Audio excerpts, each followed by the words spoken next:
ocasión nos visita en el programa de Cuánto Pesa Rodolfo Guajardo, que él es maestro en nutrición clínica y escritor del libro Vives con Diabetes. Rodolfo, ¿cómo estás? Bienvenido a Cuánto Pesas. Bien, muchas gracias, Miriam. Oye, muy interesante el tema de diabetes, que lo hemos escuchado nombrar cada vez más, y a veces la gente que nos está ahorita en este momento viendo, apenas le están detectando la diabetes y entonces está preocupado en vez de ocuparse de las cosas. Ahora, escuchamos de la palabra diabetes. ¿Qué es diabetes? Muy bien, mira, pues te lo pongo de una forma muy sencilla para que todo el mundo lo pueda entender. La diabetes es cuando existen niveles más altos de glucosa de lo normal. ¿Cuánto sería lo normal? Bueno, pues lo normal sería hasta 99 miligramos por decilitro de glucosa en sangre. Entonces hay que hacerse una prueba. Sí, eso es lo primero. Esa prueba puede hacerse a través de un laboratorio donde se hace una toma central o bien con estos aparatitos que tiene la gente en su casa. Los que te pichas. Ajá, con los que te picas, checas los niveles de glucosa y si está por debajo de 99 o hasta 99, eso es normal. Cuando los valores de glucosa están por arriba de los 100 puntos hasta los 125, se considera como prediabetes. Y cuando están por arriba de los 126 miligramos por decilitro, entonces se considera diabetes.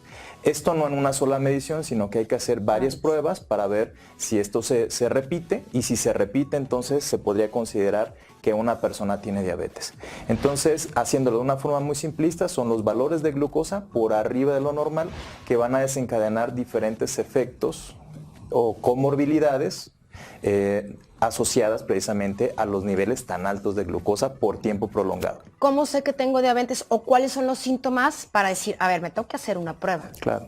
Mira, lo más conveniente es que si tiene datos o síntomas, como sería, por ejemplo, que tenga demasiado apetito o por el polo opuesto, que esté perdiendo peso de manera involuntaria, que tenga mucha sed de manera incontrolable, que esté tomando 5 o 6 litros de agua, que esté orinando mucho también. Esos son algunos datos, por ejemplo la fatiga también, son algunos datos que nos pueden dar un indicio que hay algún problema. Entonces lo más conveniente es que no se autoevalúen, sino que vayan con un médico y que el médico les recomiende la serie o batería de estudios más convenientes para identificar si tienen diabetes o no. ¿Médico general y puede determinar este tipo de estudios? Puede ser un médico general, que es el médico de primer contacto realmente. Ajá. Pero lo más conveniente es que el tratamiento lo pueda dar un médico general, pero si es de difícil control la diabetes, lo más conveniente es que lo vea un médico internista o un endocrinólogo. Ok. En esta segunda temporada hemos platicado nos hemos enfocado más en lo que es la obesidad y todas las enfermedades que conlleva la obesidad. Por ejemplo, la diabetes. Hay mucha gente que tiene, o en su mayoría los que tienen obesidad, tienen esta enfermedad que se llama diabetes. ¿Por qué? ¿Por qué padecen tanto? Bueno, pasa una serie de fenómenos muy interesantes. Cuando uno empieza a comer de más, empieza a almacenar esta cantidad excesiva de energía en forma de grasa. Y entonces los depósitos de grasa, que se llaman adipocitos, empiezan a almacenar grandes cantidades de grasa. Y lo que sucede es que el adipocito se ha identificado que tiene muchos efectos metabólicos, y uno de ellos es producir algunas sustancias, vamos a llamarle de esta forma, que son como, hay algunos que son mediadores inflamatorios, otros son como tipos hormonas. Estas sustancias, que se llaman adipocinas o adipoquinas, ocasionan un problema que se llama resistencia a la insulina. ¿Qué es la resistencia a la insulina? Haz de cuenta que cuando nosotros comemos un alimento que tiene carbohidratos, como por ejemplo, como pastas, refrescos, Uh-huh. lo que quieras. Sí, galletas, por ejemplo. Entonces tú comes una galleta y entonces tu cuerpo esa forma de galleta la va haciendo en formas más sencillas, más simplistas, hasta que se convierten en moléculas de glucosa. Entonces, independientemente si tú te comiste una tostada, una tortilla, una galleta uh-huh. o azúcar, tu cuerpo lo va a convertir entonces a glucosa. Esa glucosa va a ser absorbida a nivel intestinal. Y entonces van a incrementarse las concentraciones de glucosa. Cuando llegan por arriba de cierto nivel, entonces se envía una señal a un órgano que tenemos que se llama páncreas. Y el páncreas es el encargado de liberar, primero de formar y después de liberar insulina.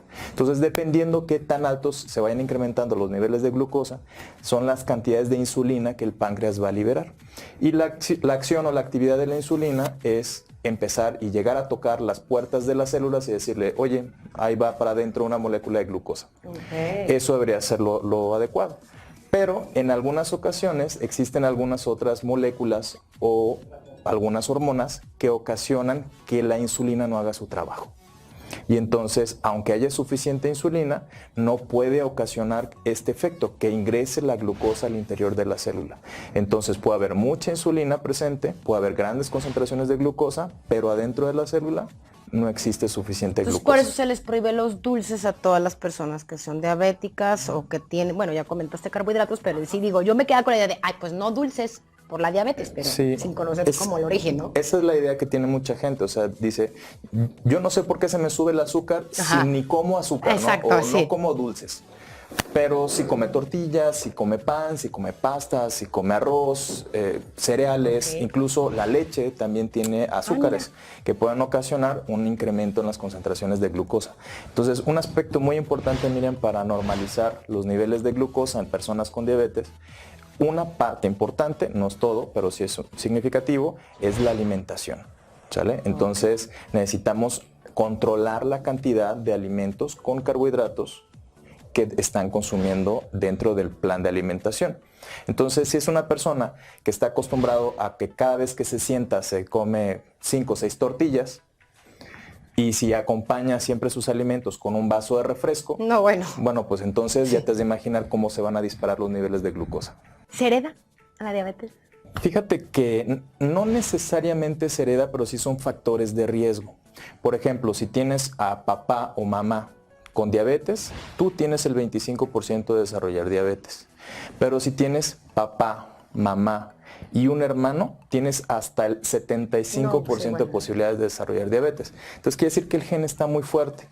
Y tengo un maestro que decía que la diabetes y la obesidad son enfermedades contagiosas, y no porque haya un virus que lo vincule, sino por los hábitos que existen dentro del entorno familiar. Claro, la alimentación, los hábitos, el estilo de vida que aparte hoy por hoy todos vivimos. Yo te preguntaba ahorita antes de entrar al aire de los estudios que te hacen cuando estás embarazada de la diabetes gestacional, que hay muchos ginecólogos hoy en día, si no es que la mayoría, que te mandan a hacer esos estudios.